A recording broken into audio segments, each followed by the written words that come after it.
Welcome back to another episode of Modified Rides Podcast. I'm your host, Brandon Burrell. Today, I have someone that is pretty big in my photography career. The first person that ever gave me a chance that led me to pick up a camera, to push me to do more. A lot of you guys that are old school guys would know who he is because he's pretty much, I'd say, one of the icons in the magazine industry. We have Brian McCormick today. What's going on, Brian? What's going on, man? Thanks for having me on. You're someone that's been, as I said, heavily influential in what I do. I remember back, I was shooting for Street Source Mag back in the day, a little point and shoot little camera, picked up a camera. I was friends with Mike Self and said, "Hey, how do I shoot for street trucks?" And he's like, "Hey, send me some photos. I'll show them to Brian, see if Brian's interested, see if, something, your style, something that we can use." So shot my car, sent it in, had to put it on a CD because there was no real internet to that capacity where you could upload files like that, and mailed my CD in, and remember got a call back. Was it a CD or was it 35 millimeter slides? Oh, I bet it was the 3.5 slides back then. I think it was slides. I think it was. So I wanted to, so maybe I'm thinking of, somebody else, but I think your first stuff was film. Well, I started doing, the digital stuff was where I started. I remember when I first started shooting for you, first thing I was told, okay, you can do digital for show coverage and for the details, but any leads had to be slide film. Yeah, because then, it was like 3.8 megapixel cameras. It was great for tech articles and for events, but yeah, it was, for features, it just wouldn't blow up that big. Come completely apart. My phone is a better camera than what most of my covers were shot with back in the day. Is what's crazy. Oh yeah, yeah. Phones. I live with that thing. You probably have seen some of the photos of like my truck that I take from time to time. That are like, which I think lighting's all big. It's all rad. I'm like, dude, that's all my phone. Really? Yeah, that's all the phone. Like I said, I haven't picked up my camera, dude, in 3 years. I have not. So Brian, like I said, was the first person to ever give me a break in the magazine world. Street Trucks was the first magazine I ever shot for. So let's get into how you became that Street Trucks editor. I guess in high school, did you pick up a camera? Did you teach yourself? Did you go to school? Like, how did you get into that? No, you'd have to go back 10 plus more years. When I got out of the service, I was getting out of the service, the Navy. Well, step back further. I had my Toyota mini truck, and I was, in SoCal, mini truck shows were like damn near every other weekend. Every club was, and there was so many clubs, every club was having a one-day show and shine, we called them then. What year was this? Well, this would have been 86, 87. And then that truck got stolen, and I got my S10 Blazer, which a lot of people remember, the Target top one with the graphics. It still comes up online all the time. I had that, same thing. I was going to the shows, and it's a funny story. I remember we're at this one show, the pizza place. Me and this dude, we're like hungover, sitting back against the wall, I got my little stanchions up. I thought we were cool. And this guy goes, "Hey, man, this dude's messing with your stanchions." So I jumped up all broed, like, "Hey, we messing my stuff?" And it was Steve and R.K. Smith. And they had lowered my stanchions down so they could take a picture of my Blazer. He's like, "Well, if you want your Blazer in the magazine, you got to let me." I'm like, "Oh, shit," So that's actually how I met Steve Stillwell. Somehow he got my trucking, because mini trucking wasn't around yet. Yeah. And he got my, we exchanged numbers or something. Anyways, long story short, I was getting out of the service, and I called him up and I said, "Hey, I'm getting out of the service, and you guys had kind of want to do a feature on my Blazer. I'd like to get that done because I need to sell it because I have no clue what I'm going to do with my life." And they're like, "Oh, well, you want to, do you have a camera?" Oh, I said, "Yeah, I got this. Like, I still have it.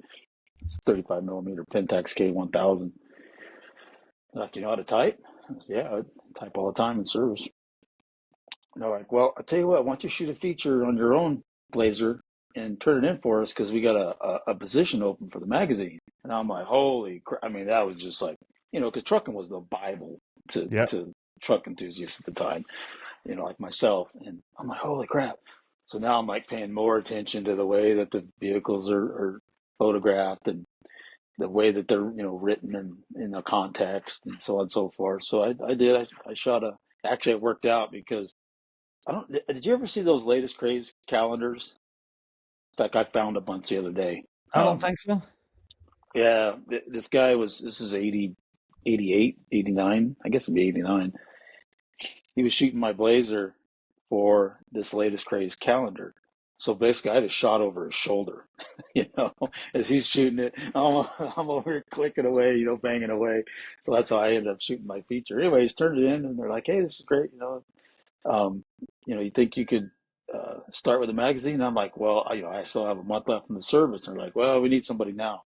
Thankfully, my section chief was really cool, and I still lived on the base, and so I actually started at the magazine while I was still in the service for that last month, and that's how that started. And obviously, we went, 10 years at trucking, doing all the different publications, mini trucking, Chevy trucking, classic trucks, God, you name it, on down the line.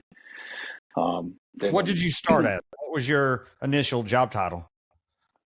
just edit, no, what was it, man? Feature editor or something? Or Yeah, it was feature. Yeah, it was feature editor. It's just a feature editor, just a 22-year-old kid learning the ropes. I mean, that was a great thing too. Steve was a great photographer, and we had great photographers then. In fact, I had to take all my severance money from when I got out of the service. I went down and bought all my medium format gear, and that was, it was a whole new world. But it was weird because it was one of those things where it's like I really enjoyed it. It really tapped into that creative outlet, yeah. um, and for something that I really, really loved. Trucks and so on and so forth. So I learned a ton, and became managing editor. And like I said, we did that for 10 years, and then when Steve left, or me, Steve, and Courtney left, and went to backtrack a little further. Most people don't know, Ken Yee used to be the CEO president of McMullen. It was McMullen Yee Publishing at the time. When it got bought along the line, and then Ken had passed away, um, his wife, Christine, she wanted to do publishing again to honor Ken. So she started Y Visionary Publishing. And when Steve and myself and Courtney were leaving, in fact, actually, they had let Steve go, and me and Courtney were so pissed off. We're like, we're out, dude. And she wanted to do a truck publication. So we all just kind of shifted over there. And I still have, well, I probably can't look at them because I'm sure they're on those little 3-inch floppy disks that I have nothing to, to look at it on. In fact, I remember sitting at my computer trying to design, we came up with different names. And so we settled on street trucks. And so I tried different logos. And then thankfully we had one of our graphics guys from McMullen that came over with us, Alan Koo. He was really, really good. And so he came up with the street trucks logo that we had, or that we've had for many, many years. So to And back up a little bit though, what was yours, Courtney's, and Steve's titles at the magazine at the time? And you said they let had, Steve go. What Steve was that? he was editor. I was managing editor, and the other guys were feature editors. Those were the three titles that we had at that time. I think he may have been at that moment kind of a group publisher because they were creating all these magazine groups. Um, I don't recall exactly what his title was, but we've never been much big on titles. Yeah. It's better to get the job done. That was when you have a monthly publication, which actually suited me well coming out of the military because you got to get shit done, and you got that 28-day cycle on getting the magazine done, and it has to be done at that time. And that's what mattered to us, was making sure that we got every issue done on time. So we didn't really care too much. I mean, we were all such close friends. There was no boss and you know, It was just underlings a and things. group decision. It was a group, it was a team, it was a team thing, you know, and that's why I mean, we lived it. You know, we were paid salary. We were paid salary, but I mean, it was a 24-hour, 7-day a week job. We Yeah, didn't care because, you I loved mean, it. yeah, we love what we did. I mean, I'm very, very blessed, very, very thankful to have that 18-year publishing stretch, you know, where I was just living the dream, really. I mean, it was awesome. Well, I know Courtney had shot my car for mini trucking in '98.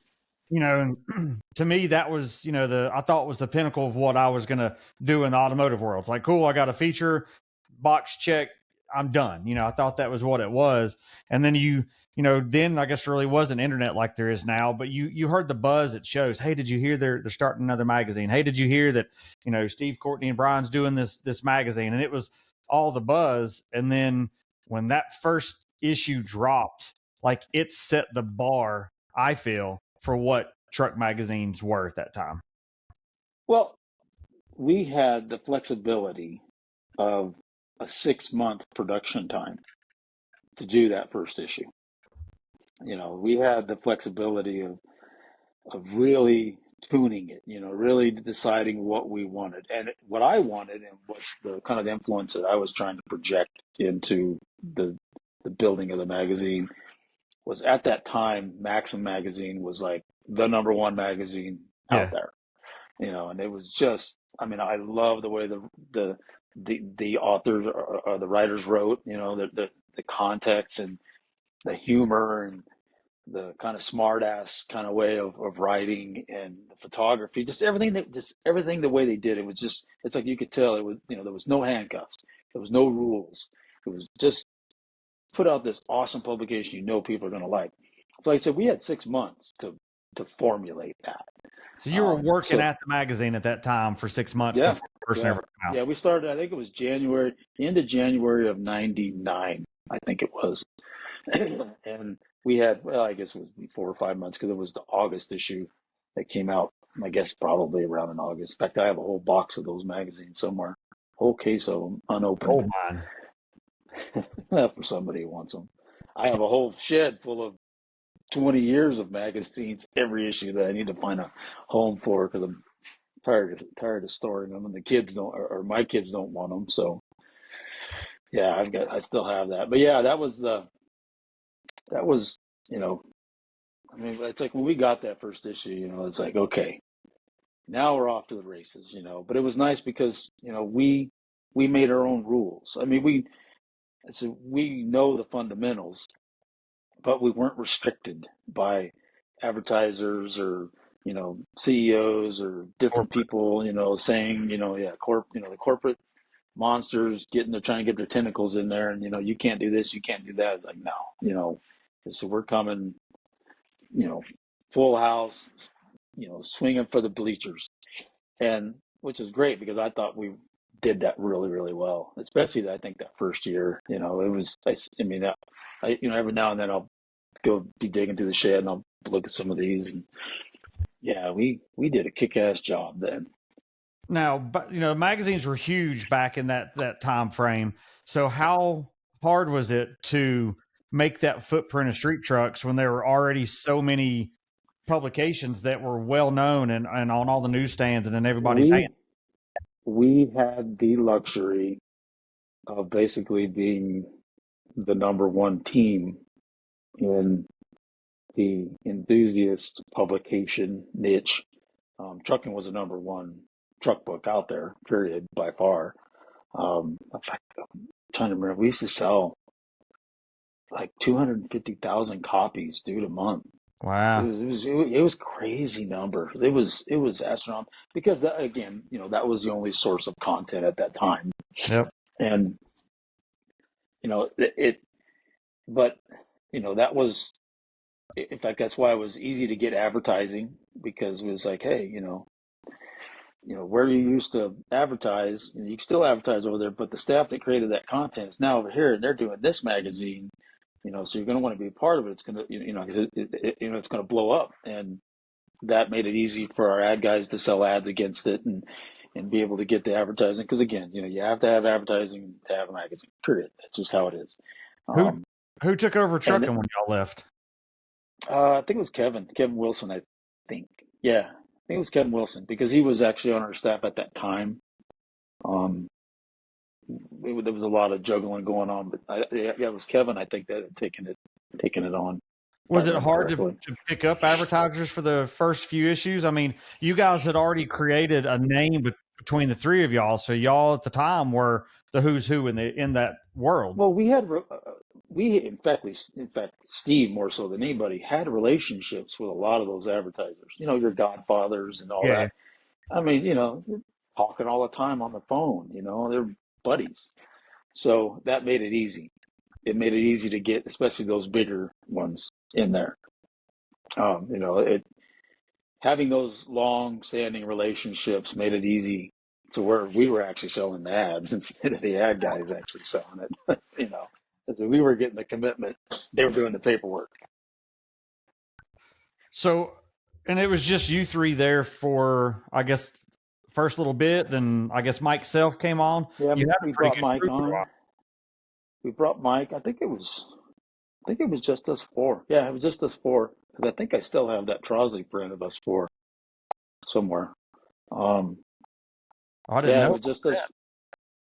Yeah, because we used to, George Trosley used to do those cool still in drawings. there, Yeah, we'd have them at the back. still in there every He month. did one. I think it was for our maybe first anniversary or something. It was one where we're all around the pool, and Courtney's over talking on his phone because he was always on his phone, and Mike was doing something, and I was fishing out of the pool, and Steve was doing something. Yeah, so I still have that somewhere. Nice. Yeah, that's something that, I had the opportunity to either cut or keep, and it's like, nope, that is that one icon in that book that's been there since day one. Like it needs to That was stay. that's been since like the '80s, probably. I mean, it was before I even started. There was Charles was doing drawings of the magazine. He goes way back in doing those. So when you guys started the magazine though, what was your objective to have the beat beat the other magazines to the best trucks? Like how Oh, did of you course, it's all aim about that? competition because we had Sport Truck was our main competition. At trucking, it was trucking and Sport Truck.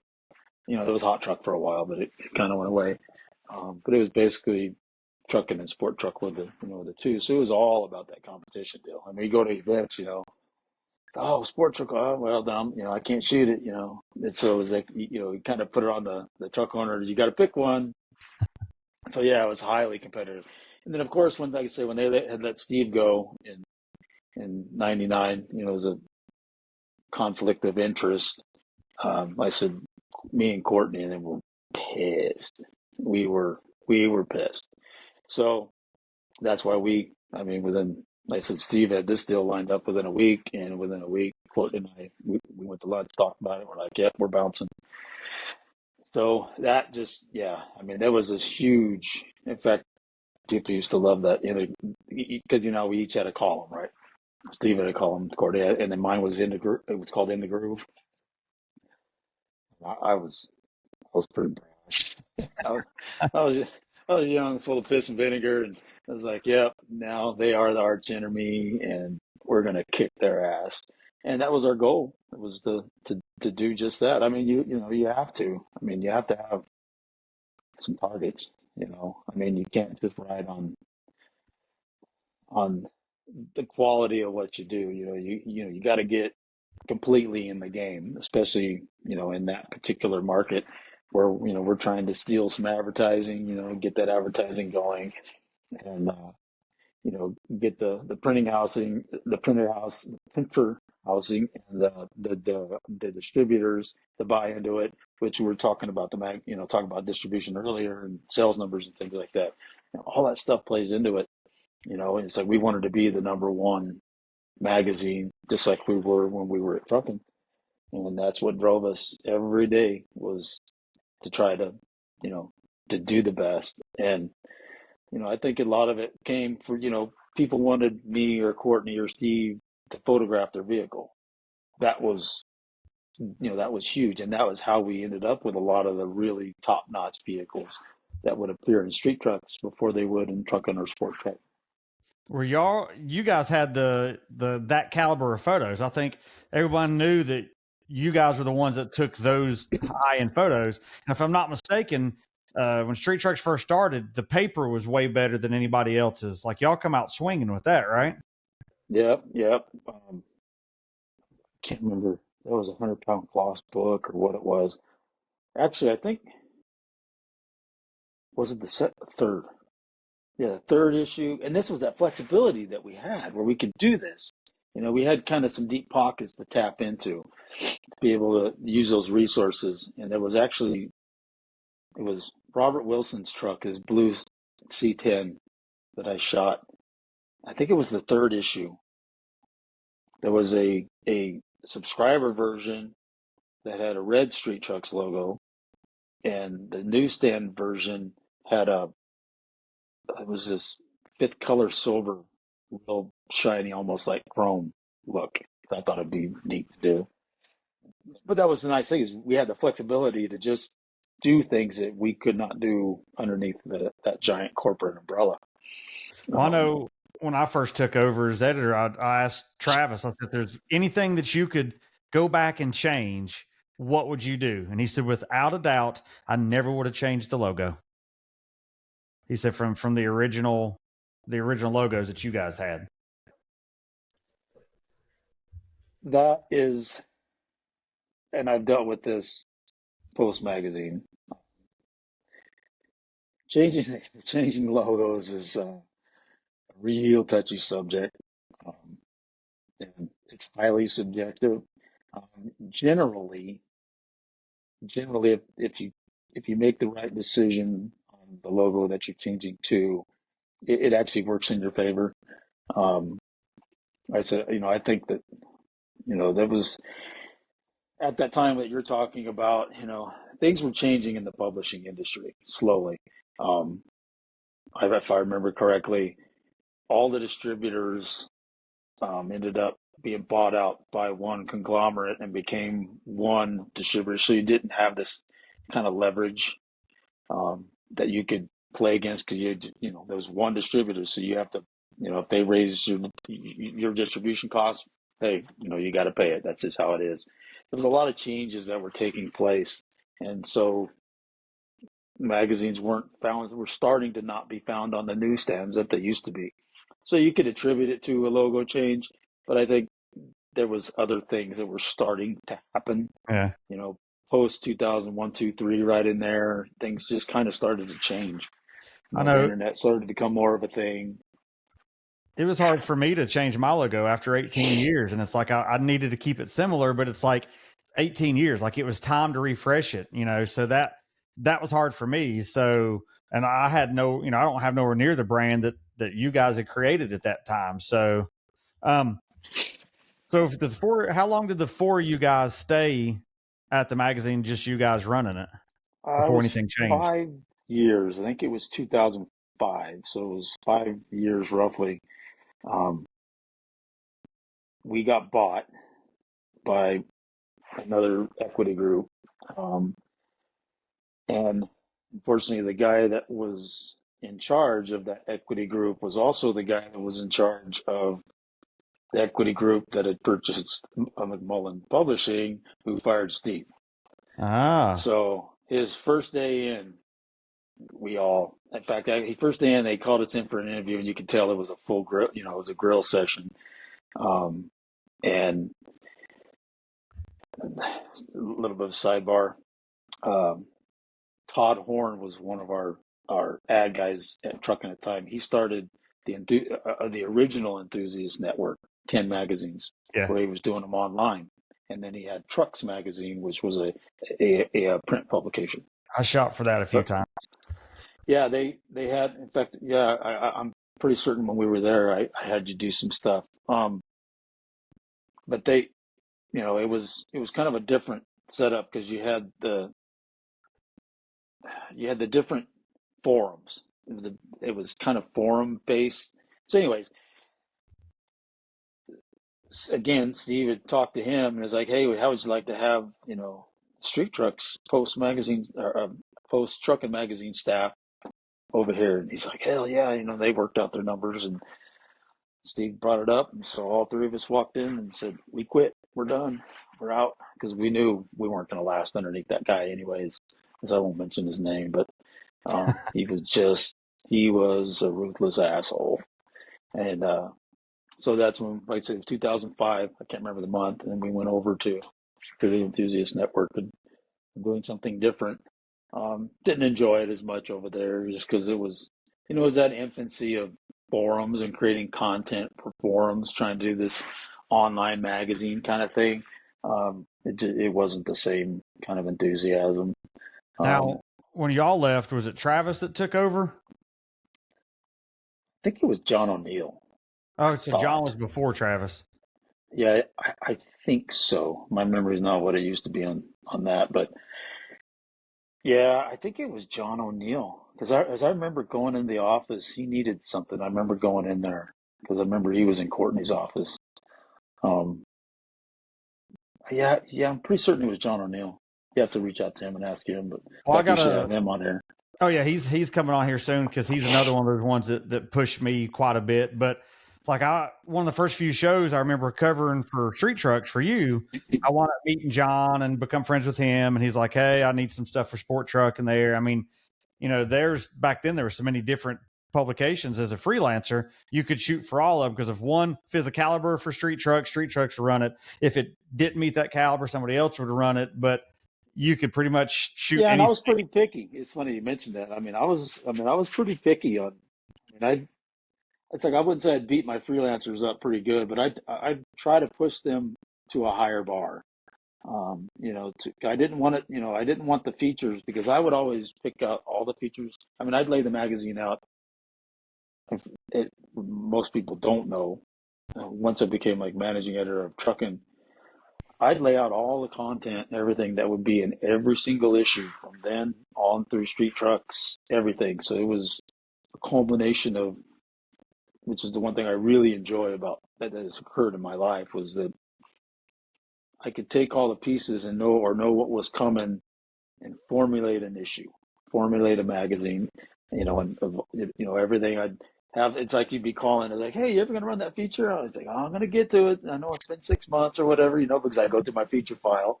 It's like, okay, gotta have a Chevy, gotta have a Ford, gotta have a mini truck, gotta have a this, gotta have a that. That was kind of one of the really fun things to be able to do, was to craft the menu of the content of what would be in each magazine. But I wanted each feature or each tech article or each event to all have the same level of appearance, so it wasn't this like super dope feature, photographed this way, and there's just like this cool one that's shot at high noon or whatever. It's just it just doesn't have that same flow. I wanted that same flow to go through. So yeah, I'd push, you and Mike Slade and Joe Greaves. I mean, he was doing quite a bit for us. So there's numerous guys. I'd just keep pushing that, keep pushing. Sorry to be the asshole guy. I don't want to sound like an asshole, but trust me, there's a point I'm trying to get you to. And for the most part, I think it worked. Well, I know we talked before we started recording, and you said like when I first reached out, Mike showed you my stuff, and then I started shooting for you. You'd made critiques and pushes, hey, do this, do that, and I took note on it and followed. So at the time, like you were, any editor at that point to me was a different level. Like it was like yes sir, no sir. Like it was just that I looked up to you guys. So it's like if one of you guys are going to take the time to tell me tweak this or tweak that, I'm like, yes, let me do what I can and let me know if it works. And yeah, like I said, it wasn't, we put our pants on and piss the same way you do and everybody else does, right? We're no different. We're just fortunate, blessed to be in those positions that we were as enthusiasts.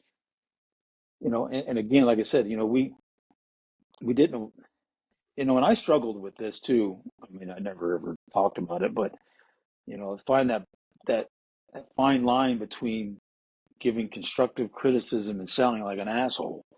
because depending on the person on the other end of the line, how are they going to take Yeah. it, kind of thing, because you poured your heart and soul into shooting this feature, and here's this guy on the other end of the line saying, no, light was wrong here, this, that, so on and so forth, I've and had to you're do like, that God, myself. man, this guy's, this guy's a jerk, man. He doesn't know what he's talking about. I said, thankfully, guys like yourself and a few other guys listened or took that constructive criticism and raised their bar, became better photographers or became the kind of photographers so that the content we were receiving fit the the overall package that we were trying to present every month. Yeah. So it was all had that nice, it was just quality all the way through. Well, I know you were actually easier with it than Johnny O was, because I was working with him at Sport Truck. He'd be like, "All right, well, this picture sucks, and this is why." And then it's That like, but then it's like, that's "Okay, well, this Johnny. picture's good, and this is why." But it's just those that know Johnny, that Johnny O, that's how he is. So, and it took guys like you and him and Mike Alexander and stuff pushing me to want to do better. And I always say that guys like you are why I shoot like I do. There's so many people that shoot and then Photoshop the shit out of it. I want to shoot like almost like it needs to be shot, like there's not much editing involved. But I know the first time I tried to recreate a water shot trying to mimic your black OBS dually, that still to this day is my favorite photo you've ever done. It's mine too. It's mine too. Mine too. And I've had that conversation with people. They're trying to shoot black at like noon, and I'm like, you can't. I'm like, you need to shoot black like Brian McCormick does. And I've had people go, "Who's that?" I'm like, damn, am I that old now that Yeah, we are. but it's like that. I remember I hit you up. I was at a show and I'm like, "Hey, I know you got that photo somewhere. I couldn't find it." And it's like, this is how black is supposed to be shot, because that was shot pretty much after dark, right?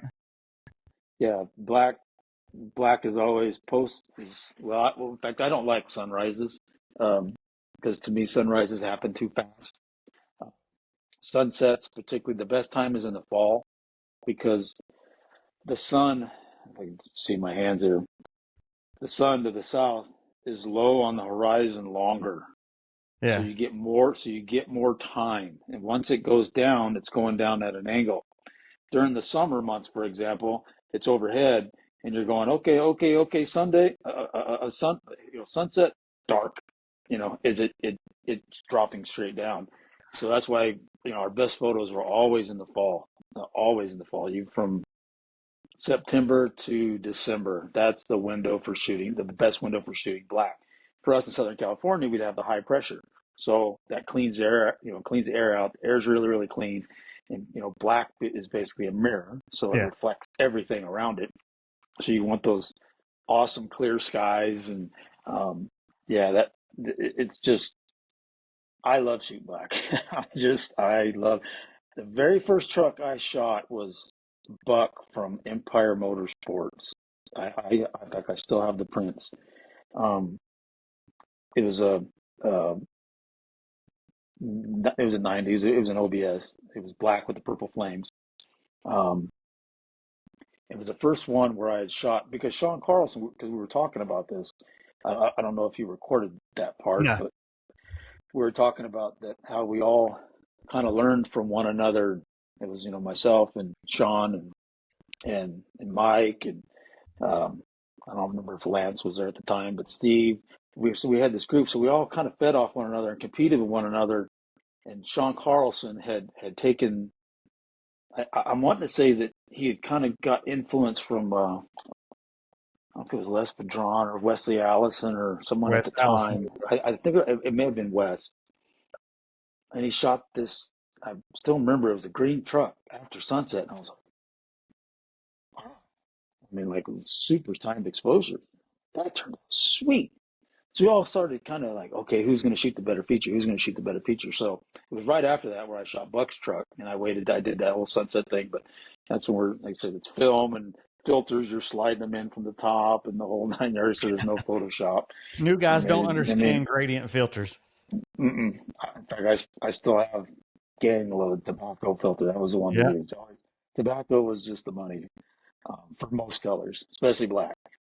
Uh, but that was my first foray into shooting, post sunset, which gets you into slow timed exposures, and that just opened up a whole new world for me. So that was, I mean, if it was a sick black truck, I'm like, yeah, let's do this, because I just loved it, absolutely loved it. I like As black. long as, but with black, and I probably talked to you about this when you were shooting features. If you're going to shoot black, it's got to be open and away from everything, because black again is like a mirror. Yep. So if you got a bunch of trees and poles and everything, they're all in the paint, and that just that bugged the crap out of me. Good thing Same. is once we got to where we were digitizing the film for the art department, once I got it digitized, and this was started happening at street trucks, then I would take them into Photoshop and I'd start cleaning all that stuff up. It's like even the freelance stuff too. I'd go in there, I'd start cleaning things up, because there's nothing that annoys me more than this beautiful horizon line down a black truck and a freaking light pole's just reflected in the Big bump bedside. in it. Yeah, you're like, God, that could be such a great folder, but here's this big old booger right on the side of this truck. Um, yeah, black still is. I mean, that's why my Audi's black, my GMC Canyon's black. I got this thing for. In fact, someone asked me, like, "Why'd you buy a black truck?" Because my Silverado I sold was black. And I go, "Well, this is my 9th black vehicle. I think I know how to handle black." I won't ever own one. As a detailer, I won't ever own one, because It they're clean for an hour. it sucks for a daily. It Yeah. absolutely sucks for a daily. Ceramic helps a ton. For a lot of the stuff blows off, but like here where I live, in fact, we're going into it just now, as the pollen is just retarded with all these pine trees here. Oh man. So going here from about April into June, I don't even wash it. There's no point. So It's yellow. So you basically taught yourself how to shoot that style, trying to We were outdo all your self-taught. competitors. Not a single one of us was a photographer. We all were self-taught. Same here. I mean, all the way through. And one thing we found years ago, back when we were trucking, I mean, it was me. At one point, was it Bob Fordyce, Alan Paradise, Steve Sabadian was there for a little bit. We were all enthusiasts. We weren't photographers. We were enthusiasts that had to learn photography, or had that creative ability to adapt quickly to learning how to become a photographer. Being enthusiast, I Um, think, plays a huge role in that, because you're passionate about it when you wake up. Like, that's a whole different game. well, we would approach shooting a vehicle as we would expect or like to see it appear in a magazine. Because we were magazine. I mean, I would say all of us were magazine readers before we were ever editors slash photographers. So we know the kind of angles and things that caught our attention, that we liked, we thought was really, really cool. So we would try to emulate those. But what I was kind of getting at was, I think on 2 occasions we hired photographers, guys that went to school for photography to be Yeah. photographers, right? And they never work out because they weren't enthusiasts. They were photographers, and it just doesn't. It wasn't. It just didn't work out. So, like I said, throughout my entire career, all of us. I mean, you look at Johnny, everybody, Travis, Mike, everybody. We were enthusiasts that had to learn photography, and it just worked out that the half dozen or dozen or whatever of us at the time in that era, we adapted to it well. Some places, some better than others. You got to keep in mind, the content being the vehicle has a lot to do with how well the photos are going to look. I mean, you Yep. can, take a whole Ford Focus and put it out there in the best lighting and the best background there. It's still going to be a Ford Focus. you know, I mean, I said the vehicle's got to look dope too. Going back to that black dually, I mean, that thing was just, for that time, was just off the chart sick.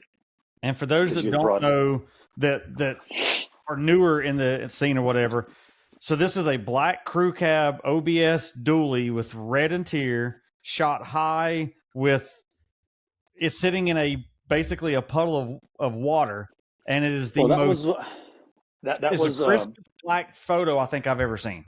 it was what was the name of that place? It was a sheriff's training. It was emergency vehicle training facility. EVOC they called it, Emergency Vehicle Operations Center. They had they had one in SoCal out and by Glen Helen. And basically, it's about 2 football fields wide and long, perfectly flat concrete skid pad. What they do is they flood it with like a 1/4 inch of water, and then the fire trucks and all that stuff. It teaches them how to drive in water. They come down this hill real fast, Yeah. and they'd skid across it and all that stuff. Well, they would cease operation in the afternoons, especially the evenings, so we could rent it for photography. Also, And that's just how you. because, yeah. So like, we I think it was like $500 or something at that time to rent the thing. So I try to get more than one vehicle out there. But the thing is, typical with Southern California, like I would get them positioned, get them just right, and it's perfect because it faced south. Get them positioned just right, and it had a hill. And you have to wait till the sun sets because once the sun sets, then the air goes calm and the water goes calm. Yeah. But prior to sunset, the water is all ripply and it doesn't reflect like you see, whenever we would shoot there. Yeah. And that's, yeah, you just, it's just awesome. In fact, I can still feel it right now. Those moments sitting there waiting, get everything set up. Like, all right, look over. All right, almost there, guys. Almost. Wait, okay. Now we're in the money, and you can literally watch the water just go flat, and then it was on. Well, I did that one shoot for mini trucking with 2 different vehicles. I remember when I was at Pepsi, we just moved to a new plant. I pulled in one day and it had been raining, but it quit.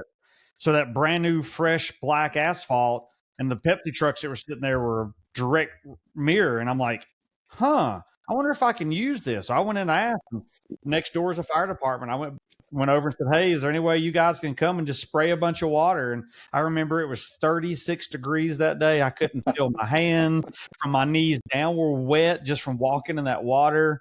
But that was my one attempt to duplicate a Brian McCormick shot. Well, that was, and this is, we could go into great detail about that's very specific things. Is the sunset would always have to be a 90 to 120 degrees. Now, this is just my specifications. 90 to 120 degrees to the actual sunset from the camera angle. Yeah. That is how you got those dope, badass reflections that weren't too burnt. Because if you get where the angle starts getting real aggressive, you back in those film days, you'd start getting real burned out lines. And you'd have to bracket the hell out of it and try to fix it, later on, which we didn't. So we weren't able to do a lot with film. So those are one of the key things is that angle, is the angle that you take it. Just because it's sunset doesn't mean it's going to be bitching. I mean, in fact, I don't know if you probably ever, but people used to watch me get all quirky like this. Set the vehicle up. Now with EVOC, I knew exactly where it needed to be. But if I was at an event or something like that, right, and I set it up and I'm waiting for that moment, I'm walking around it and I'm studying the light angles on that particular vehicle all the time. I'm not just this, standard. Okay, here's your front 3/4, here's your side, here's your rear 3/4. Yeah. It was walking around it and watching how the light at that moment changed on the vehicle. To me, that was one of the important things because if you don't get it right before you start shooting it, it's, for sunset stuff, because you got a very, very small window of time that you can get everything done. That includes your engine shots and your interiors and all the detail stuff that you got to get as well. I mean, you're running and gunning. So you got to get it right, get everything set up, knowing, okay, I'm going to shoot from this angle, I'm going to shoot from this angle, and I'm going to be able to get everything just right. Like I said, a lot of times it wouldn't work, but that was the goal, was to, set myself up to where I could get it all done as much as possible. It'd get even rougher when I'd have two, or like when I would do Craig Elder stuff, we'd bring a big old truck and then bring a Tahoe down there all at the same time. And I mean, I'm just hustling, dude, against the sunset, because you start getting into, with film anyways, you start, getting into those 30-second exposure stuff. One, it's eating up your time. and two, it start coming apart, especially dark colors. You start losing the details and things like that. Yeah. Those 1 to 5 second exposures seem to be the ones that were always the best. In fact, it's funny as you talking about that dually. In fact, I still have that transparency in the top drawer of my desk in the office.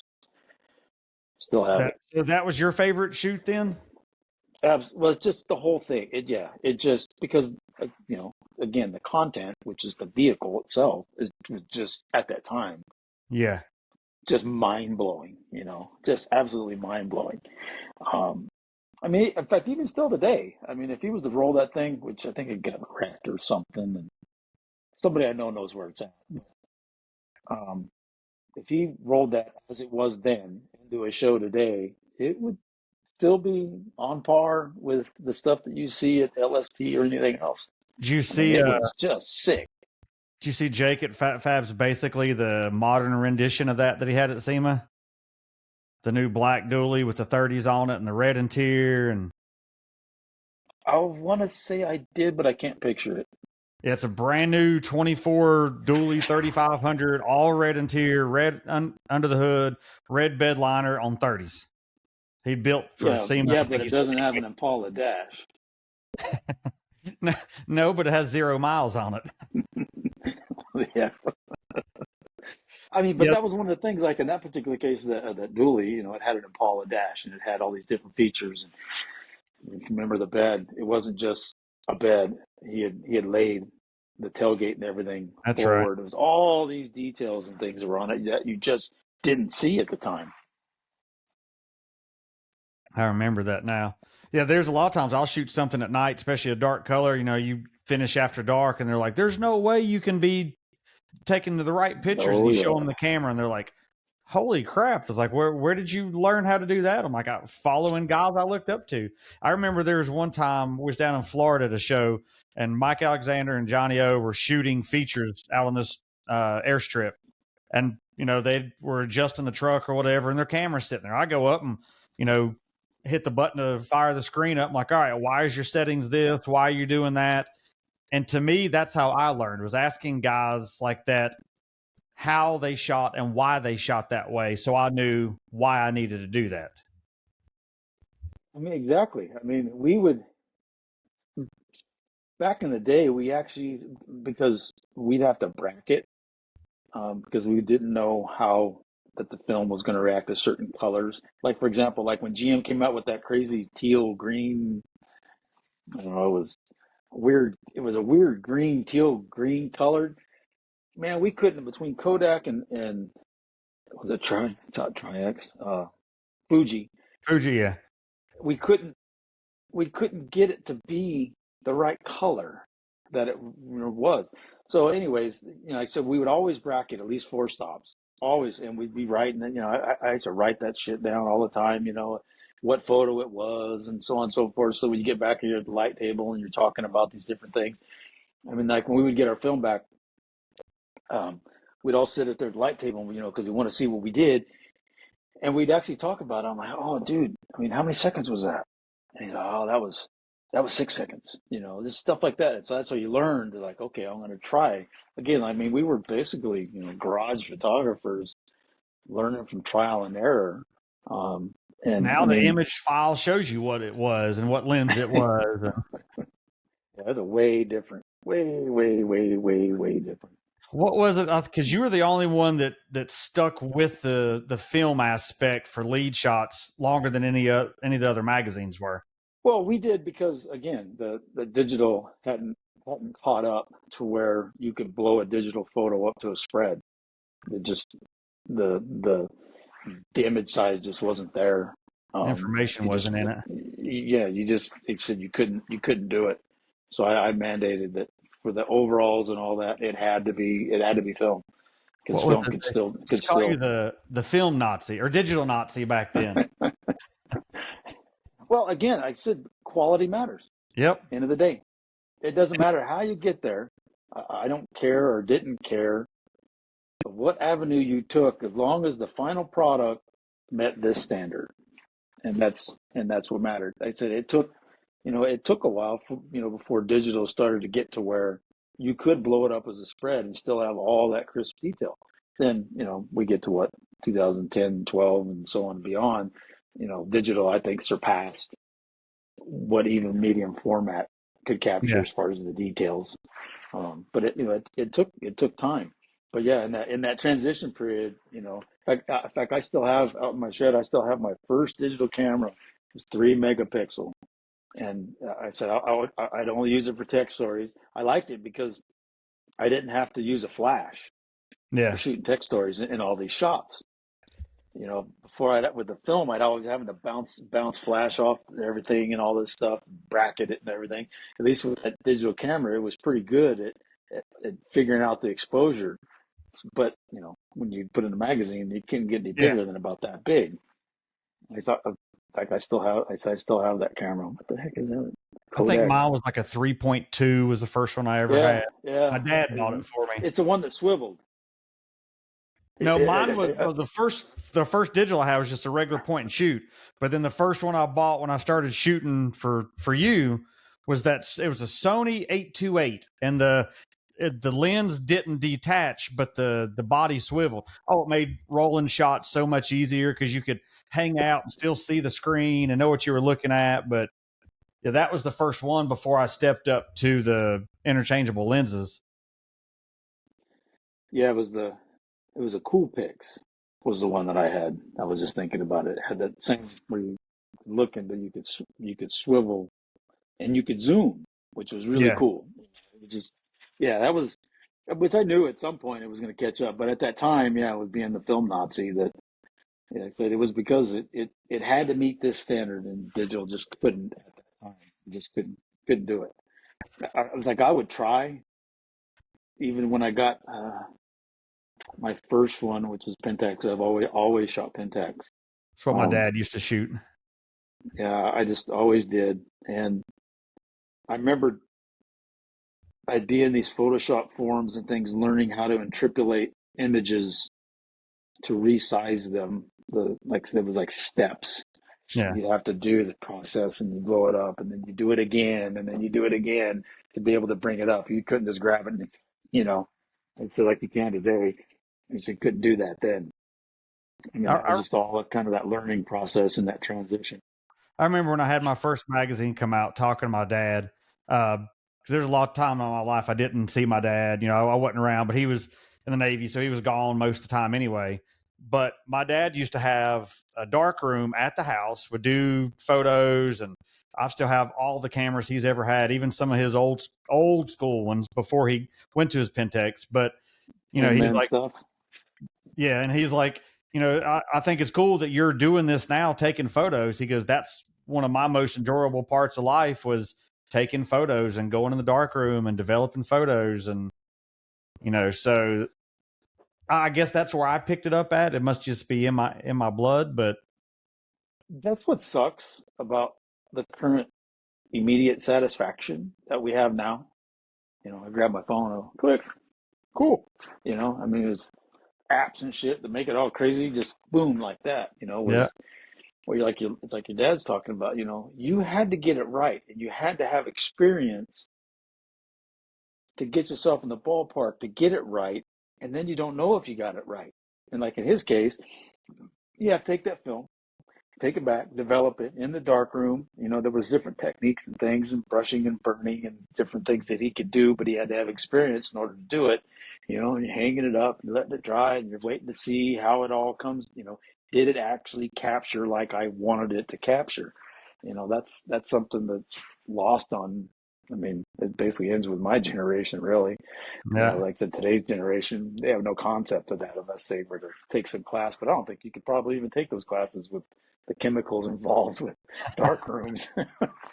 It's probably all banned now. So, but I yeah, know. I mean, to me, that was that was the one of the exciting times. I mean, I remember doing, thinking about it now. Go do a photo shoot, again, it's all on film, and you come home and I'm sitting there and it's just, man, I hope I got it. Man, I hope I got it. You just don't know. And I said, you got to wait a couple of days for the film to come back and the transparencies to come back. And as soon as you get it running to that light table, I mean, pushing people out of the way to get to the light table. I'm going to see this, grabbing the loop, and going through it.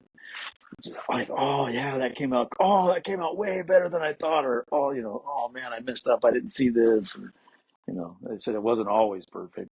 Um, but yeah, that's those were fun, exciting times that you know guys don't have today. But there's new talents. There's a different type of talent. Like you talk about like we were talking about Brian McGee. It's a different type of talent now. Oh yeah, he shoots completely different than I do. It can be completely different because he's shooting for an end result that he's piecing together. The photographing is only half of the work. The other half is going back and piecing it together the way that he envisioned it when he was photographing and making it all come together. So it's it's a different toolbox than traditional guys, old guys. Well, like I said, I sat through a couple photo shoots with him that he did on my vehicles, and to watch him at 12:30, 1 o'clock in the morning, light painting the things, pitch black, has this light on a battery pack, and then it's like that ain't like, how do you know that's going to look right? But he's just like time. I mean, because like we got into that, Courtney and I did in the light painting back in the early 2000s. Courtney really got into it more than me. I just thought it was a whole bunch of work. Yep. It was a lot of work, to do all that. And I said, Tito got into it more than me. But we played with that, painting the different lights and doing the different things. And it's just an extension of bouncing light, really. I mean, like if you're shooting an interior, like say for example, you're shooting through the passenger window, you put a light scrim outside the windshield over here, and you bounce your flash off it so that the way the light comes in, because let's say you don't have that available light for you, it just gives you that better, nice. It's kind of the same thing. It's just doing it in a different way. When trying to think. So you said after that 5 years that y'all did the magazine, you guys traveled quite a bit yourself doing shows and stuff, right? Oh yeah, I mean that was times, shit. Even in the trucking, especially in the trucking days. I mean, we were gone every weekend. I remember there was one May, June where I never had a day off for 6 weeks because you get back on Sunday night from a sweaty ass hot show in the middle of the country, and Monday morning, I mean, part of the reason you wanted to turn the film in so you could get developed. Um, but yeah, when we had magazines, we had to produce, we had content, we had to create. Yeah, we traveled a lot, but like I said, we were young. In fact, it's funny I'll never forget this. I was at the F100 Super Nationals, mid '90s, somewhere in there, and Mike Slade was shooting for Sport Truck, but Mike and I were friends, and he's much older than me, and I was young, probably at that time, late 20s, punk kid, and I'm all on the ground, all getting all crazy with my angles and, freaking yoga and all this stuff. And Mike's always like, he's like, man, there's no way I can do that. And I'm like, oh, you old man, come on, try it. Well, I'm that old man now, and now I know why you can't. Yeah. There's no way. I'm not getting down on my knees. Screw that. Him and his Simpson race shoes and. Yep. It's like, I think now, like most guys don't even use tripods anymore. It's crazy to see so many people shooting and not a one of them owns a tripod. Because the ISO of these cameras allow you to do that. It allows you to retain better speed. And there's so much technology now in there that allows you to the vibration dampening and all these different things that we just didn't have in basic mechanical cameras. Sorry, my wife is texting crap out of me. My lead stuff, I'll still use a tripod. I'll still ISO 100. I mean, I'm like, that's still my go-to. So I know my lead shots, I still have a tripod for 99.9% of what I shoot. Here's what I say. This has been my thing, is do whatever you do that's your flavor, that's your way, as long as it all arrives at the end result that you want. It could be with a tripod, it could be this, it could be that, whatever. As long as the end result meets that standard. And I used to give Ernie a hard time, be like, "Dang, you nice shoot. Too bad you didn't have a tripod, so it'd come out clear." He's like, "Man, stop." He'd always have that picture of him down doing the shot. Yeah, I mean, it was hard too with the tripod days because we didn't have tripods that short. We carry Yep. sandbags and bricks, things like that. If we had our vehicle, if we were doing Prop something it on your local, wallet or yeah, something to steady it up, especially when you're getting into 1 second, 2 second. Actually, from about a half a second on is where it mattered. Then it's where it would get a little funky, a little blurry in areas. Um, yeah, that was. Like I still have. Like I think it's on a street truck sticker on it somewhere around here is my tripod that I had used for every single feature. Still had the street truck sticker on it. so. Uh, what was your favorite part of that? I guess at that point, not just street trucks, but of your whole career in the publishing industry. What do you have one event or one thing that rings out like that was my favorite? That was my pinnacle in that part of my career. No, I mean it was an 18-year career, and there was a lot of things that I enjoyed or that I retrieved great satisfaction from. Um, like I said that going back to the Black Dually, that was probably one of just because of the amount of accolades that particular photo shoot drew, Yeah. and how ultimately satisfied I was with the outcome of that particular shoot. Um, and it just, I mean, I funny, I had never thought about it till now. It's all coming to me. I remember when we got the magazine, I was just like, this gonna blow up. This is it. This is the best cover I've ever done.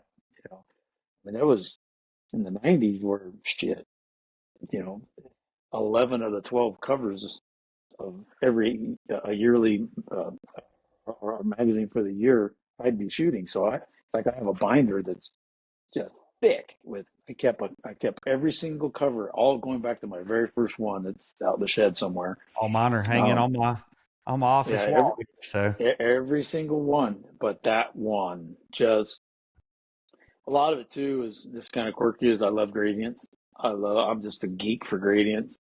It's just my thing. In paint, everything. I just love gradients, and that particular shoot had a lot of gradients, which is just something I always loved. I love that's why we always shoot with the filters, especially when you're doing time stuff because it blows the sky out because yeah, you end up with a white sky. So you got to do something to bring some and color slide back that into it. filter in on the top and hmm yeah, Yeah, I I had had some of those back in the day. Now you just do everything in Lightroom. You don't even need the yep. filters. You don't. So someone that pushed the film as hard for so long, how do you feel about? I know you said you've not touched your camera in 3 years, but the way all the Photoshop and Lightroom has changed the technology of taking photos. Well, that was kind of one of the see the way to say this is kind of why I didn't pursue continuing in the content creation deal was so much of it was being replaced by 20-year-old kids living with their mom that all they do is spend all their time on a computer and they're learning and they'll do everything that I would do, but they do it for next to nothing, Yeah, because it became so easy and so flexible. Now that's not to say that I'm against all that stuff, but like I said, for me, the transition in my career, that was why I don't kind of mess with it anymore. Um, One is I just don't have time to anymore, like I used to. It used to be part of my job, so I could do it all the time. Now I got a hard job. When I come home, I'm tired, and last thing I want to do is get on the computer. So, uh, but no, I mean, I to me, Lightroom is awesome. Which prior to Lightroom, I people would ask me, we'd have conversations about just in general, Easter or whatever you're talking about. Oh, what's the greatest thing man ever made? I always say Photoshop. Period. Right out of my mouth. Photoshop. Me, that was always for shit 2 decades. To me, that was the greatest thing man ever created because it was the core. of my creativeness. Everything I would create would go to that core, and it would utilize Photoshop and the tools. And I was really good at what I did at that time. And then Lightroom came out, and I'm like, man, I don't know about this. But then once, in fact, I let Lightroom kind of get to version 2 or 3, and then I started dabbling with it. I'm like, oh man, it I just couldn't tell you the changed last everything. time I've opened actual Photoshop because Lightroom does so much of what you need now. It's like, Well, here's the thing, though. Here's the thing: is use whatever workflow works for you. Again, it's all about that end result.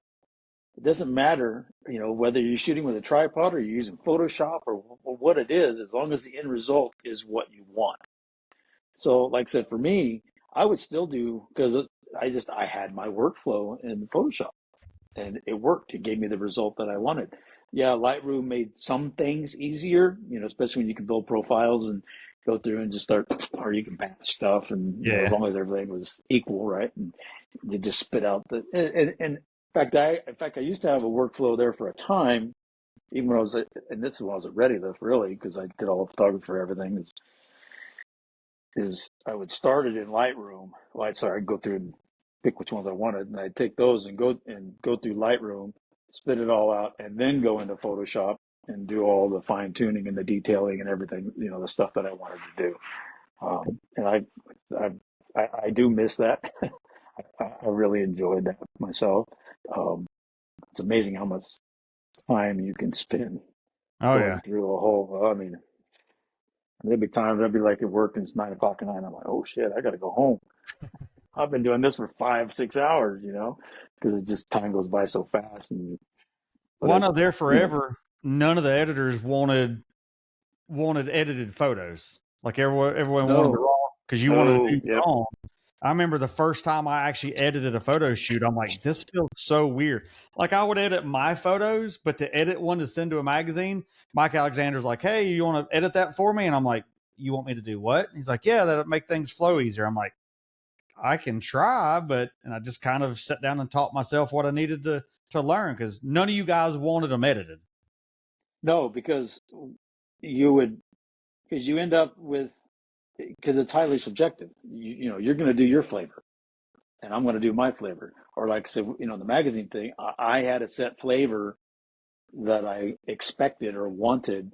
And when I get things in from a freelancer that were, crazy wonky, it's kind of like, the guy that gets the first smartphone and he gets some apps and he takes some photos and hits these filters and it makes them all crazy. And they're like, oh my God, that's so cool. No, it's not cool. Send me the wrong ones, so I can edit them myself and make them look the way, again, going back to what we were talking about, too, it had that nice even flow of quality through it. You don't have, this quality and then clown circus. And then, it's, it was highly important, which was nice that cameras could shoot raw so that you could start with that just straight base image and make it how we wanted it. Um, I know that there was some of the guys I'd like, okay, if you're gonna edit them, just do this, just do this, just do this. So it fits your Just keep style. it, yeah, just make it nice, but don't get crazy with it. Don't try to get all creative, because at that time, that just didn't fit what we were trying to present. Just because, again, like I said, it's highly subjective. I mean, everybody. I mean, you see it on Instagram. 5, 6 years ago when filters. Everything had to have some crazy freaking filter on it because somebody thought it was cool. It was the same thing with photography. Once they found, Photoshops and all these different tools, and oh man, I can do this and I can do that. Well, I yeah, the end found it. result isn't. I find it weird when someone sends a shoot in that they didn't Photoshop anything. Like there's like pieces of like leaves or something that should have been taken out, like trash in the carpet. It's like little stuff. They're like, well, I That's don't do different. that. That's cleaning up an image. I'm But talking I've about got I've actually, got guys that you don't even know, do that. And I'm like, well, yeah. okay. So, but it's like it makes me think, is that how my photos were when I sent them in? Not touched up, not edited. Like were mine like that? You can So always find stuff after the fact in an image that you didn't see when you were photographing it. yep. Always, you always can. So it was nice when, when Photoshop did come around, going through there and be able to clean those things that you didn't see. I mean, there was sometimes where I really like this spot. I really dig this background. This is going to look sick, but there's a freaking sign pole right there. I'm like, that's all right. I can take that out, and I go ahead and do the shoot, knowing that I'm going to take it out. It's just, I'd have to go through and Yeah. pick all the photos I'm going to use and then just edit those, so I'm not doing it to all of them. That's my flow now. But yeah, leaves and things. I mean, it's an easy fix. So when you said all three of you guys left, you, Steve, and Courtney left to go to trucks all at the same time. Mm-hmm. How long were y'all there? It was about 3 years before they ran out of money and closed the doors. I think that magazine still owes me money to this day. They still owe me about 3 weeks vacation. So did you go straight from that magazine to Ready Lift? Was that your transition? Yeah, because I was shooting some tech stories. Scott had just started Ready Lift that year, and my roommate Craig had got a job there doing product development or something like that. So I had started shooting a couple tech stories because obviously we would try to shoot some tech stories with new companies or companies to get them to advertise, so they could see the pull that the content got for them. So it's like, hey, this favor back, advertise, we can grow that for you, blah, blah, blah. And so when they let us all go that one day, and so I texted or called my room. I was like, hey, they gave us the boot, man. Let me know if you need me or if you hear of anything, if you know of anything. It was like literally the next day. He's like, hey, dude, they want you to come down here. And so anyways, I went down there. I was basically just kind of freelancing for him for a week or two, just to create content to distribute to editors that I knew for other magazines. But then, like I said, it's probably 2 weeks. He's like, no, I want you here full time. And I was there 14 years. Well, I know I've heard like Jason Mulligan talking. I guess he worked at Icon, and you guys worked with Icon on some stuff. And Well, at the time, when Scott started it, Icon, what was it, Scott and Dave that had Icon. I think Mulligan was there. I think at that time he did Scott's first catalog, first Ready Lift catalog, and all their product photography and everything, because he didn't have a resource for any of that. And then once I got in there, I did all that. I took it away. How long were you at Ready Lift? 14 years. I didn't think it was that long. Wow. Yeah. I know I'd run into you. Years. Be about the only time I'd see you anymore since you wasn't in the magazine game. So. Well, it was nice because I was still doing all, photography, and I really got into graphic design, because I spent so much time on a computer and, the Adobe Suite products. And so, yeah, I mean, everything visual, was nice that, I created it. It came from me, and helped grow the company from 5 million a year to 55 million a year. So yeah, it was a nice day, especially it was kind of cool too, going from feature shooting into when we went into off-road racing, and that was learning a whole different skill set. Having to buy different cameras too, equipment and things like that. And, there was some great photographers that I looked up to in that particular aspect that I was trying to emulate and learn from. And, so it's kind of like starting over almost in a way. I mean, you knew the fundamentals, but it's how to get the, especially I said it was nice on the closed course because it's all happening right here. You're not like I say on a desert course where you get one shot. This jump that you happen to particularly be at, or this particular berm turn, or whatever it was. But yeah, that was kind of nice. Having that stint, because again, it challenged that creativity. To me, that's been the whole thing. Is just creative people love to be mentally challenged to create something that they're envisioning the outcome of. And obviously having digital now, it makes it easier, but you can see, okay, yeah, that works.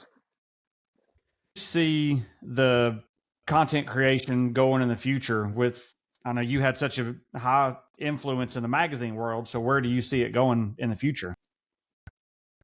Well, again, I think it's highly subjective. I mean, we live in the most volatile content creation, consumption time frame in the history of mankind that you got me. It's like, in fact, I'll use myself as an example. I'm the aging old dude now, right? I don't TikTok. I don't do any of that stuff, right? I mean, I do Facebook with all the rest of us old people. I do too. That's just, I like Facebook, for example, because it's a different type of communication and engagement for the most part. If I just want to sit there and do this, well, then I'll go on Instagram, and that's kind of enough for me. But you have entirely different generations who are conditioned to using completely different content consumption tools. Yeah. Things. I mean, there's a jetpacks out there I'm sure that I don't even know about because I'm the old guy. So, I mean, as far as that content creation goes, I mean, I honestly don't have an answer. And if you look back 10 years ago and you ask yourself that same, or if you were to ask yourself that same question, it's kind of limited to forums, or I was like 15 years ago, but things like that. Oh my God, this is the pinnacle. This is it. What can be next? I mean, I sit and watch my kids and actually even my grandkids now. The way they consume content is, I don't get it. It's just, I'm like, how are you enjoying seeing anything? For Because 3 seconds. it's just, but again, that's that generation, that's how they do it. And it's not to say that that's wrong. It's just, that's how they do it. So it's one of those things where you think to yourself, where like us as photographers, or myself used to be anyways, you look at something to take it in and absorb it, and you're analyzing, you're looking at it, and so on and so forth. I said there's an entire generation now that doesn't do that. They don't look at things that way. So is the quality have to be that important that it used to be? Because people they're not dissecting it. The only people who do dissect it are fellow photographers. Yeah. Right? The general public, they don't care. I mean, you can publicize just about anything now, which obviously, video seems to be the hot ticket.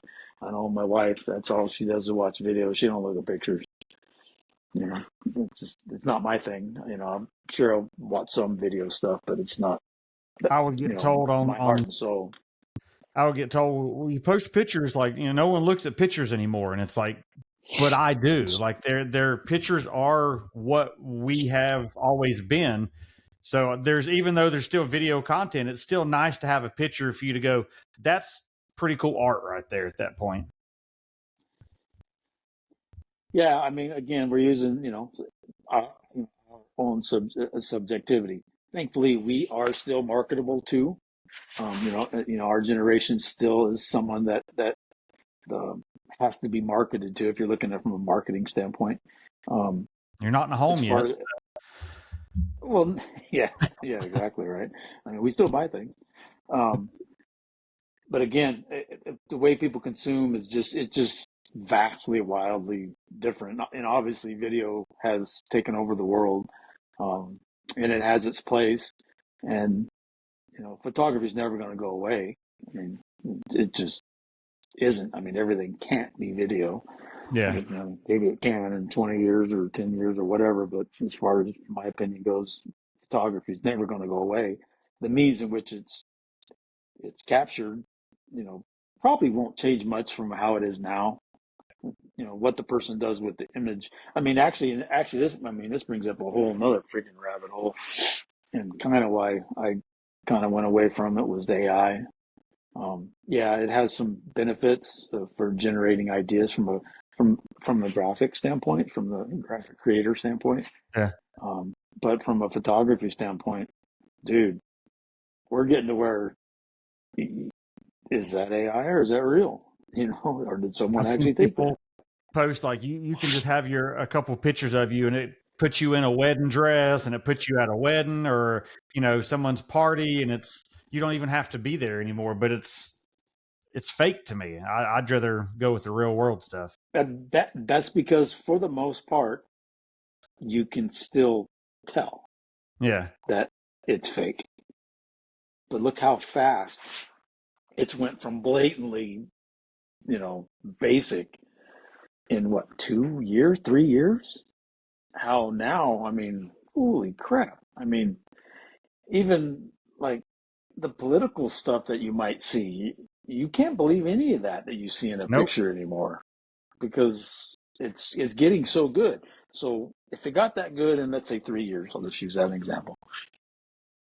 Like 3 years from now, at the pace that it is learning and getting so improved, 3 years from now, you're not going to be able to probably tell the difference between something that you or I or anybody created with a camera, captured, versus something that someone told AI, these particular Yeah. tags or whatever they use, and Black dually spits in out an water image. with red and tear. Like, Right.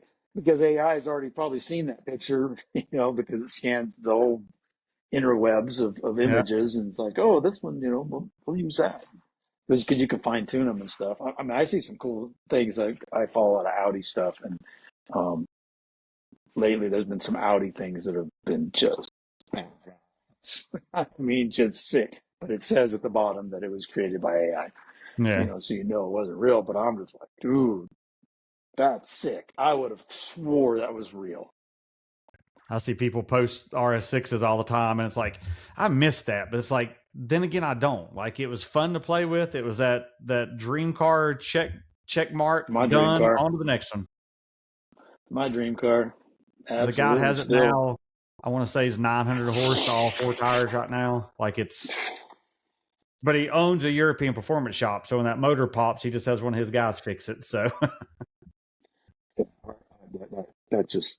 That's my dream car. It has been for years and years.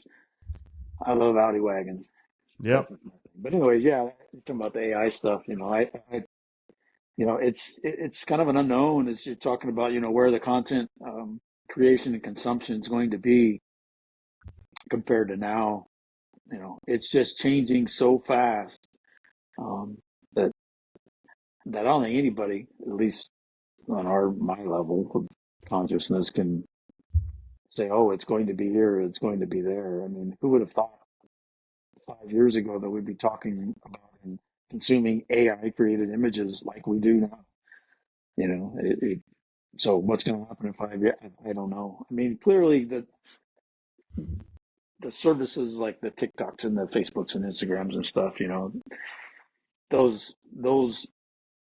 apps and service devices aren't going to change. I mean, that's still, watching it on your phone. I mean, I can't see us walking around with a bunch of goggles on, like some space age thing, well, maybe, but I never would have thought. I don't see that happening. I think the phone or the media device in your hand is still going to be the consumption device. Yeah, Because, like, for example, actually, I don't get on a computer except for work, but I'm doing my work orders and work related stuff. It's nothing creative. I'm not viewing any websites. It's just work stuff. I'm never ever on my laptop. It's all with that phone. well, who would have Everything I thought do is with that phone. who would have thought 10 years ago that we would be on opposite ends of the country having a video podcast like this? Now we have this opportunity that I True. don't have to have you in studio. Yeah, actually, yeah, and that's become the norm now. This is the norm now for having multi personalities all connected and everybody talking. And yeah, I mean, that's podcasts. I know has become the huge thing. Which is like I see them when they hit Instagram because that stuff. Most of the time people Yeah. pump that stuff over to Instagram, so I see it in that capacity. So I do get to view the stuff, but I just don't. Like I said, I don't have the time to do that. Sit around and watch podcasts or listen to them, or even. But yeah, I mean, the technology is definitely photography, from what you and I know, like I said, we could be, the last of that, just because I don't know. My daughter did get it's going to be different. my daughter did get some disposable cameras for her last birthday party she had. And I'm like, you really want crappy, non-good photos? And she goes, yeah, it's so vintage. And I'm just like, oh, I feel old now. Well, yeah, I mean, yeah, it's like I'll be 57 here in another week or so, and I'm vintage. I mean, Well, it's like we got this young 30-year-old guy out that cleans buses and stuff, and he's playing his music out there, and I'm like, turn that goddamn shit off. And I'm like, oh God, I sound like my dad. I'm like, holy crap. young whippersnappers. Yeah, give me AC/DC, dude. Not that, man. Not just, but again, we're old. But talking about the photography portion of it, I said I don't think it's going away anytime soon. But I hate to say that its days are probably numbered. Yeah. Just because video is the way that people consume now. And like I said, a lot of it has to do with, because you have a current generation and you have another generation that's coming up that they don't view pictures. Nope. They view video. So they are conditioned that that's how they absorb or digest content. Pictures is going to be archaic. I mean, they said it probably won't happen in our lifetime. Maybe it will. I mean, at the rate that everything's quickly. Well, like you said, you have your magazine collection that your kids don't want. Well, I have a copy of everything I've ever had work in my whole life, and what's my daughter going to do with it? So. Well, I've got. I always kept this stuff to somewhat of a. I was looking for some stuff for Brant the other day. He wanted a logo from something I did way back in '89. And I'm like, you know what? I'm going to spend the day. And I spent like 4 hours, dude, out in my shed going through stuff. And man, in fact, I had him on the phone, and I'm like, I wish I had a video camera videoing me going through this stuff. Because, man, it was a walk down memory lane like I haven't had in a long time. Just back when I used to be an artist and I used to draw everything, and as well as photograph stuff, and just, and then you see the different magazines, and it's like, man, this is just, I can't get rid of this stuff, man. But it's personal to me.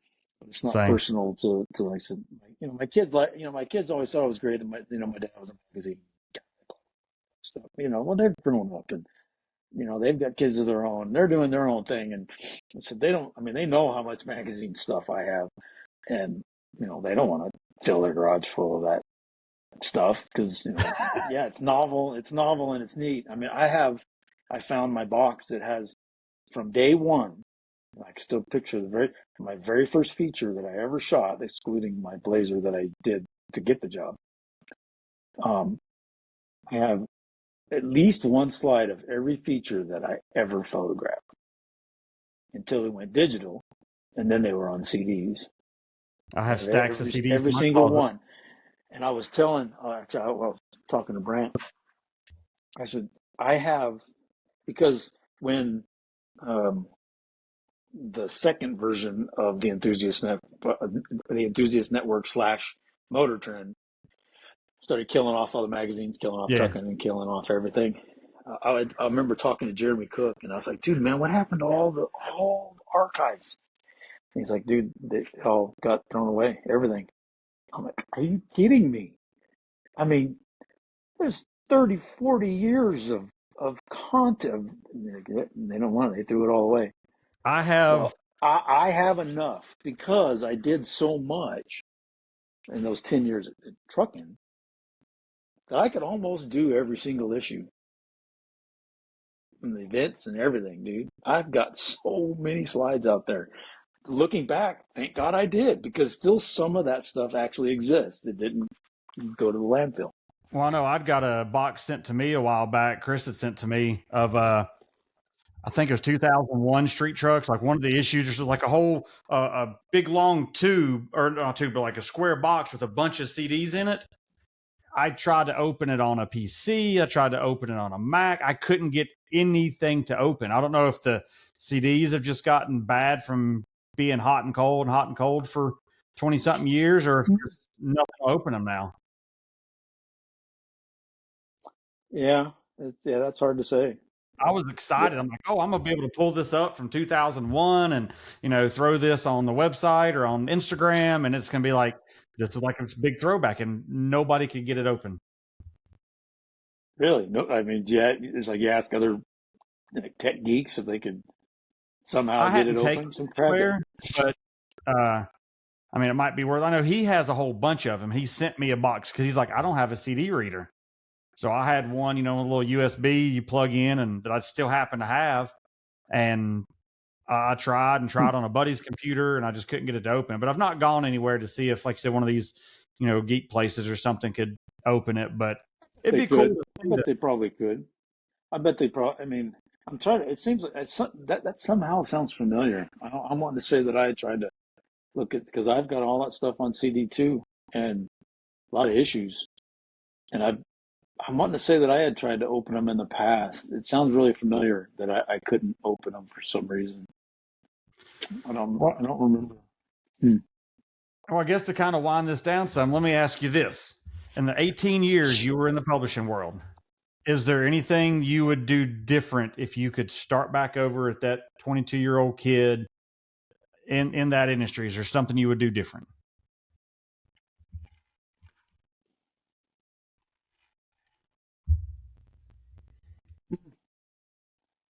Not really, other than probably not be such an asshole. I mean, I came out of the military right in that deal, so I was pretty hard headed. I was I was pretty militant in the way I ran things. I probably would have done that differently, but we probably would have arrived at the same outcomes, which again was the most important part every month of doing that. But I don't Would you think have so. started I mean, it was a huh? would you have started Street Truck sooner? Would you have done the initial launch different, or No. Mm-mm. You know, those are all great periods of time. I mean, the 10 years that I was at trucking, we had a lot of great times. I wouldn't change any of that. And I said that change happened for a reason, and we recreated ourselves. That was a great thing, and it was very successful. No, I don't think so. I mean, it's for great, it's great storytelling and great learning opportunities as we, because most of us were young as we were maturing into adults and things like that. And no, like I said, I don't, off the top of my head, I don't think I would have changed or do anything different. To be honest, I mean, it was stepping stones. It was, like I said, I mean, that was a long career, 18, 18 years, um, at least to me, anyways. No, I don't think it would change anything. Like I said, that was probably the way I treated people, but that's different. to me, you're, I guess, the last of that legacy, because out of the three of you guys that started it, you're the only one that's still living. So all you guys were icons to me as a young, impressionable, custom vehicle enthusiast that gave me that chance. So you'll still always be, all three of y'all still be that level to me, that if it wasn't for you personally giving me that chance that first time, no clue where I would be right now. Because I've I mean, literally, and that's great. I mean, that's flattering to appreciate the accolades, but you got to remember, you got to pat yourself on the back too. That you did it on your own. Because like I said, I would tell everybody, and critique everybody, and give direction to numerous other people as well who may or may not have taken advantage of it. Like I said, you've taken advantage of it and grown yourself into who you are today, as a content creator, as a photographer. Which a lot of things you're doing is way better than anything that I did back in those days. I mean, really. So like I said, you got to give yourself credit as well.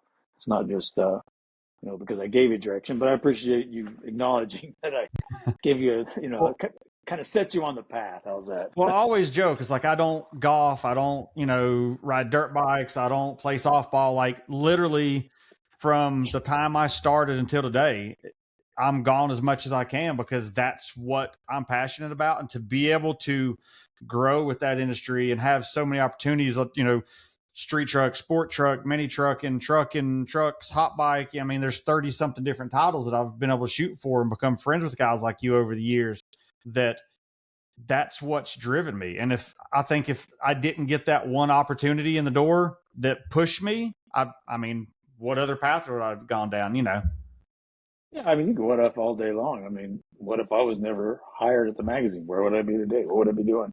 You know, the strong chance it wouldn't be anything automotive. Um, who knows? You know, the reality is you just got to embrace what you've done, where you've come from, and obviously where you're going to go from here. Um, I said, you like I told me said, it's funny. You talk about traveling, and I am so glad I don't have to do that shit anymore. I don't care for it.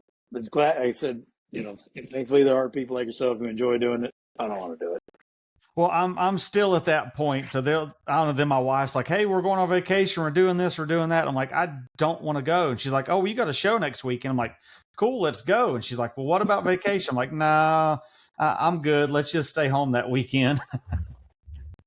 Well, I mean, you got to be thankful that you're passionate about something and you're able to Yeah. exercise it. There's a lot of people who can't do that. So, like I said, my journey in 18 years, I was able to do that.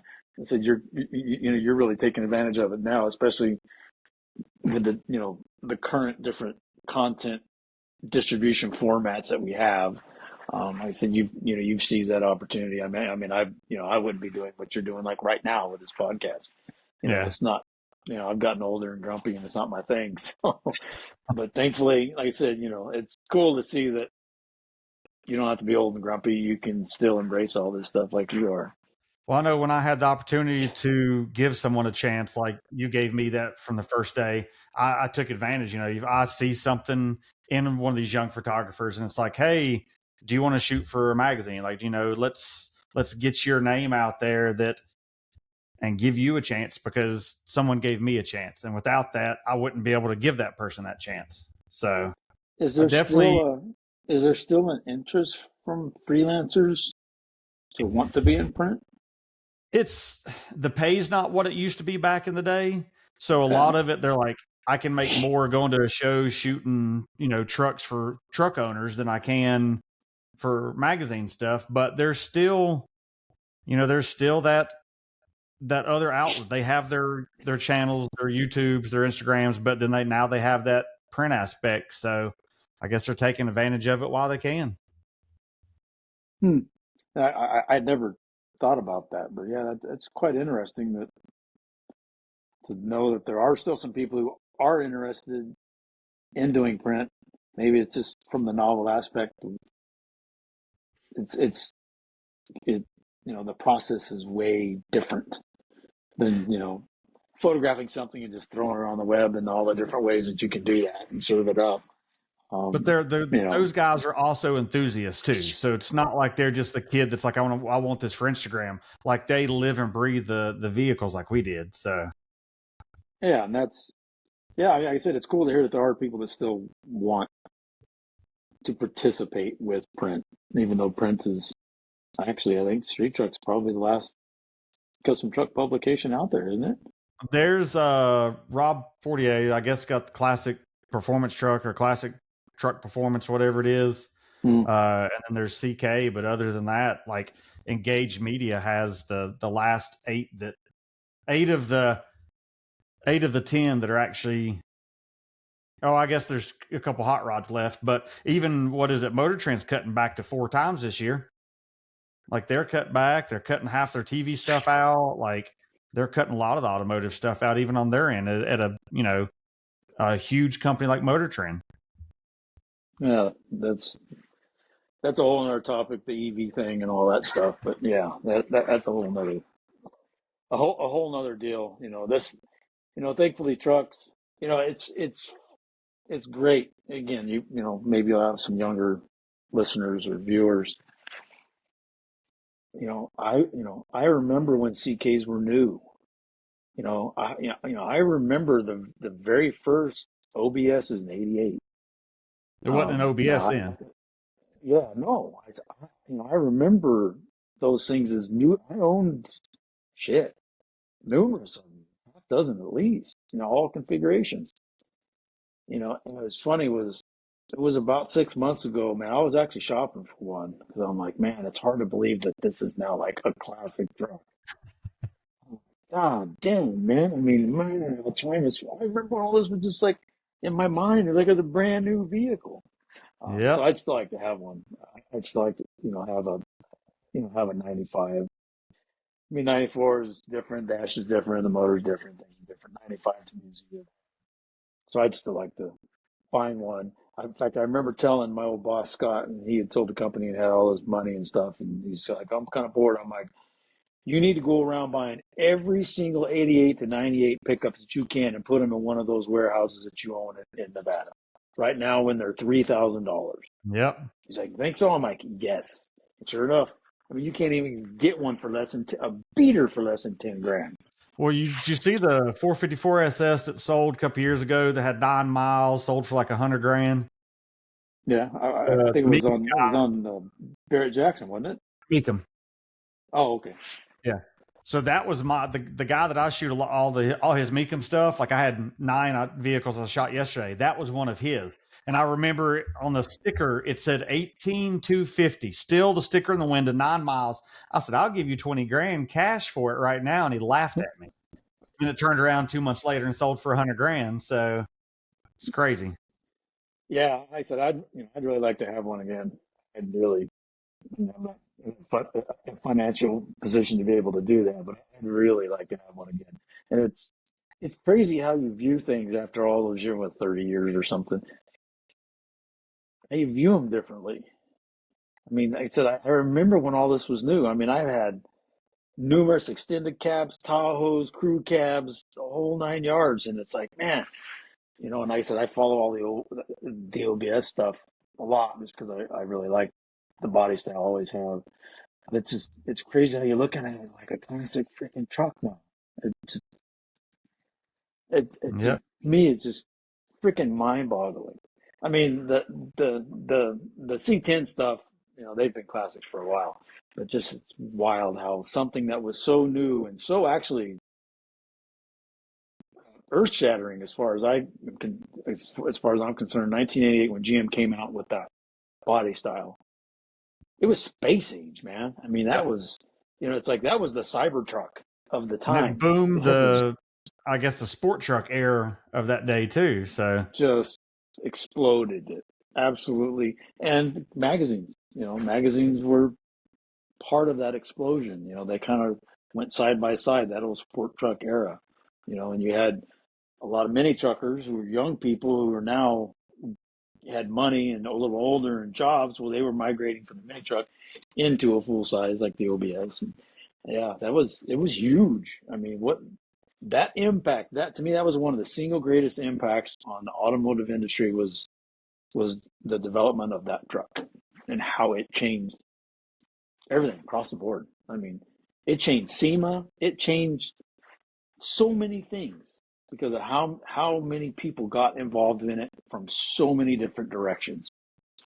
I mean, your suspension manufacturer, your Boyds, your like I said, how SEMA completely changed. Because I remember when SEMA was a small little one room deal. Because prior to leaving, I think it was 28 years I went to SEMA. But I remember back when we used to have to wear suit and ties to SEMA. Serious. If you went to SEMA, you had to wear a suit and tie. But how that truck changed everything. He said it changed magazines. It just everything changed just because of the design. In my opinion, the design of that truck, the design and release of that truck, and how just it. God, it was crazy to me. I don't think I mean, maybe there could be something else, but I don't think there's been anything since, especially truck related, that can come close to the impact that particular truck had. Well, I know I'm rambling on, but I got kids or friends' kids that don't even want to drive now. Like they're like, there's no reason for me to drive, and it's like that was what we did. So you wonder if that is going to happen, where there's going to be some kind of new explosion of a new trend that's going to take over like that. But automotive wise, do I? You talking about automotive wise? Yeah, automotive wise. But I mean, like I said, we might have been the last, like I said, generation of that to happen. So. Well, no, basically we're the street riders of like how we viewed street riders in the early 90s. Truck people now are those guys. It's generational, but if you're looking forward, it's like, okay, with all this EV stuff, where's this kind of going to be for the next couple of generations? They're still going to be enthusiasts. I mean, as long as they're still trucks and they're still making gas, I said there's still, there's always going to be somebody who's enthusiastic about it. Yeah. I mean, my daughter took my Silverado, and my son-in-law drives it every day because he loves the crap out of it. So, there's always going to be that space, but it's I don't think there'll ever be anything like there was in the 90s, in my opinion, as far as just the explosion of the interest that it created, and like just so many facets. That to me, that was the marquee moment in truck history, anyways. At least we all got to see that glimpse of it. So, well, I feel I've tied enough of your time up today. So, on a holiday weekend here. So, no, I'm not doing nothing. Trying to stay out of the thunderstorms. It looks like it's stopped now. Well, I definitely appreciate you coming on. Like I said, I know when I first started wanting to do this podcast, you were on the short list, because you were so influential and giving me that break. So I knew I had to have you on to discuss some of that. So I definitely appreciate it. I appreciate it. I mean, it's not often I get to talk about this stuff. I don't hang around, the people I used to, obviously, because I don't live in SoCal anymore. And, all my friends that were involved in that stuff, they still live down there. So it's not a component of my life. So it's nice to memory trip, and go down that lane. Like it's like I was telling you last week when I was going through it. Just that was just awesome, and I'm glad that I've kept all that stuff, just to bring back those memories. So I appreciate you having me on and having me be able to regurgitate some of my past and talk about some of these things, because I probably won't again for who knows how long. Well, at least now you have 2 weekends back to back of nostalgia, I guess. So well, I mean it my office wall is still full of my cover vehicles and things I've done, and like I said, it really only means something to me, but really that's all that matters. But it's nice to be able to have these kind of conversations. Like I said, there's a lot of things I've said today that I haven't thought about in 30 years, honestly. And it's just wild how those memories just kind of start flooding back. It's one of those where you could sit around with a beer around a bonfire and talk for 4 hours about stuff just because it's just wow, oh wow, I remember this, I remember that, yeah. I'm not mentioning people's names that I haven't said in 20 or 30 years. So yeah, like I said, I appreciate it. Well, you were definitely, like I said, one of those icons in this whole magazine industry, and always will be. Same way Courtney and Steve were. So you'll definitely be in that group forever. So yeah, I'm thankful that we had that team. That was a great team. I have a picture of all three of us. Every now and then I come across it on my computer or something. I see it and I'm just like, yeah, it sucks being the only one left still here. But I've got my first feature hanging behind my monitor, and in the middle of the plaque is a picture of Courtney taking a picture of the car. So back before they did all the heat stuff, and you could actually put a picture. So I was like, "Can I mail you this picture and put it in there?" So and it sits dead center in my office. That's cool. Him shooting that, because that one feature is what got me started in this. So right on. That's cool. Well, I appreciate you coming on, and we'll get you online, I guess, down the road. All right, man. We'll have a good one, and like I said, keep it up the good work. Keep staying with it. Like I said, guys like me can fall off that creative wagon, but keep staying on it. I appreciate it. All right, man. You have a good day.